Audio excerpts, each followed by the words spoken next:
നടൻ നിവിൻ പോളിക്കെതിരായ ലൈംഗിക പരാതിയിൽ ഇന്നും ഇന്നലെയുമായിട്ട് വലിയ ട്വിസ്റ്റാണ് ഉണ്ടായിരിക്കുന്നത്. പരാതി ഉന്നയിച്ച പരാതിക്കാരിയുടെ പൊടി പോലും കാണാത്ത അവസ്ഥയാണുള്ളത്. ഈ കേസിലെ ഏറെ നിർണായകമായിട്ടുള്ള ചില കാര്യങ്ങൾ ഞങ്ങൾ ഇന്ന് പുറത്തുവിടുകയാണ്. ഇത് കണ്ടും കേട്ടും പ്രേക്ഷകരായ നിങ്ങൾ തീരുമാനിക്കുക എന്താണ് സത്യമെന്ന്. ആദ്യം മുതലേ ഈ കേസിൽ അവ്യക്തതകൾ മാത്രമാണ് ഉണ്ടായിരുന്നത്. മാധ്യമപ്രവർത്തകരുടെ പല ചോദ്യങ്ങൾക്കും സംഭവവുമായി ബന്ധപ്പെട്ട വ്യക്തമായ ഉത്തരം നൽകാൻ പരാതിക്കാരിക്ക് കഴിഞ്ഞില്ല. ഞങ്ങളും പരാതിക്കാരിയുമായി സംസാരിച്ചു. ആ സംഭാഷണത്തിനിടയിൽ അവര് പോലും അറിയാതെ ചില കാര്യങ്ങൾ പറഞ്ഞു. നിവിൻ പോളി താങ്കളെ ലൈംഗികമായി ഉപദ്രവിച്ചു എന്നാണ് താങ്കൾ പറയുന്നത്. ആ സാഹചര്യം എന്താണ് എന്ന് ചോദിച്ചപ്പോൾ അവർ പറഞ്ഞതൊന്ന് കേട്ടാലോ. നടൻ നിവിൻ പോളിയിൽ നിന്ന് ശാരീരികവും ലൈംഗികവുമായ ഉപദ്രവം നേരിട്ടു എന്നാണ് താങ്കൾ പറയുന്നത്. ഈ അതെ. സംഭവം നടന്നത് എന്താണ് അതിനിടയാക്കിയ സംഭവം? സത്യത്തിൽ ഞാൻ കംപ്ലൈന്റ് കൊടുത്ത ഫസ്റ്റ് ഒരു ആളെന്ന് പറയുന്നത് AK സുനിൽ എന്നൊരു വ്യക്തിയാണ്. ആ പുള്ളിനെ ഇപ്പൊ മറച്ചു വെച്ചേക്കുകയാണ്. ഓക്കെ. രണ്ടാമതാണ് നിവിൻ പോളിയുടെ പേര് പറഞ്ഞത്. അതായത് AK സുനിലിനെ പരിചയപ്പെട്ടതിന് ശേഷം ആ വ്യക്തി മുഖാന്തരമാണ് ഞാൻ ഈ നിവിൻ പോളി എന്ന് പറയുന്ന ആളെ പരിചയപ്പെട്ടത്. ഓക്കെ. ഇപ്പൊ ഞാനിപ്പോ പറഞ്ഞത് ഇപ്പം മറ്റേ ആളെ മുക്കിയിട്ട് ഇപ്പൊ നിവിൻ പോളിനെ മാത്രം പൊക്കി വിട്ടോണ്ടിരിക്കുകയാണ്. അതെ, ഒരു സിനിമാ താരമായതുകൊണ്ട് നിവിൻ പോളിയെ കുറച്ച് പ്രൊജക്ട് ചെയ്യുകയും അതെ. ശരിക്കും AK സുനിലിന്റെ നേതൃത്വത്തിലാണ് കൂടുതലും താങ്കൾക്ക് നേരിടേണ്ടി വന്നത് അല്ലേ? അതെ. മനസ്സിലാവുന്നു. നിവിൻ പോളിക്കെതിരായ പീഡന പരാതി മാധ്യമങ്ങളിൽ വലിയ രീതിയിൽ ചർച്ചയായതോടെ നിവിൻ തന്നെ ആരോപണം നിഷേധിച്ച് രംഗത്ത് വന്നു. നിവിൻ നിയമ നടപടിക്ക് ഒരുങ്ങുകയും ചെയ്തു. ഇതോടെ കാര്യങ്ങൾ കൈവിട്ടു എന്ന് തോന്നിയതുകൊണ്ടാണോ ഈ പ്രതികരണം? സ്വാഭാവികമായും സംശയിക്കാം.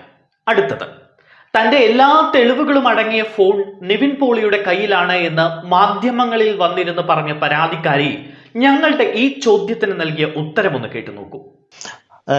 ഈ ഫോൺ നിവിൻ പോളിയുടെ കയ്യിലാണോ ഉള്ളത് അതോ AK സുനിലിന്റെ കയ്യിലാണോ ഉള്ളത്? അതാരാണ്? ഇവരൊരു ഗ്യാങ് ആയിട്ടാണ് അവിടെ ഇരുന്നത്. അപ്പൊ അവിടെ ഇരുന്നപ്പോ അവരെടുത്തു. ഓക്കെ. ഇങ്ങനെ ആദ്യം ആരോപണം ഉന്നയിച്ച പല കാര്യങ്ങളിലും ഉറച്ചു നിൽക്കാൻ പരാതിക്കാരിക്ക് കഴിയുന്നില്ല. കഴിഞ്ഞ ദിവസം നിവിൻ പോളിക്ക് അനുകൂലമായ പല തെളിവുകളും പുറത്തു വന്നിട്ടും അതിനെ പ്രതിരോധിക്കാൻ തക്ക യാതൊരുവിധ മറു തെളിവുകളും മാധ്യമങ്ങൾക്ക് നൽകാനോ അതിനെതിരെ പ്രതികരിക്കാനോ പരാതിക്കാരി തയ്യാറായിട്ടില്ല. നിവിൻ പോളിക്ക് പണം മറച്ചു നൽകുന്നത് AK സുനിലാണ് എന്ന് പറഞ്ഞ പരാതിക്കാരി പീഡന സമയത്ത് നടന്നതിനെ പറ്റി പറഞ്ഞത് ഒന്ന് കേട്ടു നോക്കിയാലോ. നിവിൻ പോളി ആ സമയത്ത് എന്തെങ്കിലും താങ്കളുമായിട്ട് സംസാരിച്ചിരുന്നോ? ആ മുറിയിൽ വെച്ചിട്ട് എന്താണ് നിവിൻ പോളി പറഞ്ഞത്? ഭീഷണിപ്പെടുത്തുകയായിരുന്നോ അതോ മറ്റേതെങ്കിലും തരത്തിൽ ഉപദ്രവിക്കുകയായിരുന്നോ? കാരണം എനിക്ക് പുറത്ത് പറയാൻ പറ്റാത്ത രീതിയിലാണ് അവർ അകത്ത് ഭാഷകളൊക്കെ ഉപയോഗിച്ചത്. അതെനിക്കിപ്പം പുറത്ത് പറയാൻ പറ്റില്ല.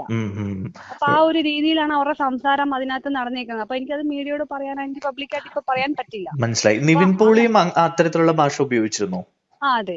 ഉപയോഗിച്ചു. നിവിൻ പോളി അടക്കമുള്ളവര് വളരെ മോശമായിട്ടുള്ള രീതിയിലാണ് നമ്മളോട് ഇടപെട്ടത്. ഓക്കെ. ആദ്യം മുതൽ തന്നെ പരാതിക്കാരി ഒരു കാര്യം എടുത്തു പറയുന്നുണ്ട്. ഈ സംഘം ഞങ്ങളെ സോഷ്യൽ മീഡിയയിൽ നാറ്റിക്കുമെന്ന് പറഞ്ഞു. ഞങ്ങൾ ഹണി ട്രാപ്പ് ദമ്പതികളാണ് എന്ന് സോഷ്യൽ മീഡിയയിൽ പ്രചരിപ്പിക്കുമെന്ന് ഭീഷണിപ്പെടുത്തി എന്നൊക്കെ. സംഭവം ഇങ്ങനെ കറങ്ങിത്തിരിഞ്ഞു വരുമെന്ന് അറിഞ്ഞതുകൊണ്ട് ഒരു മുൻകൂർ ജാമ്യമായിരുന്നു അത്. ഈ വോയിസ് ഒന്ന് കേട്ടു നോക്കൂ. പരാതിപ്പെട്ടതിനെ അടിസ്ഥാനപ്പെടുത്തിയിട്ട് എന്തെങ്കിലും ഭീഷണിയോ എന്തെങ്കിലും നടത്തിയിരുന്നോ?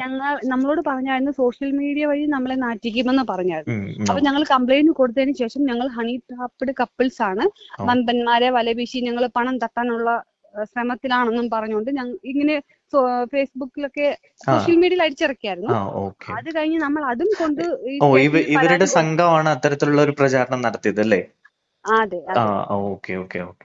ഇന്നലെയാണ് വിനീത് ശ്രീനിവാസൻ ഈ കേസിൽ നിർണായകമായ വെളിപ്പെടുത്തലുമായി രംഗത്ത് വന്നത്.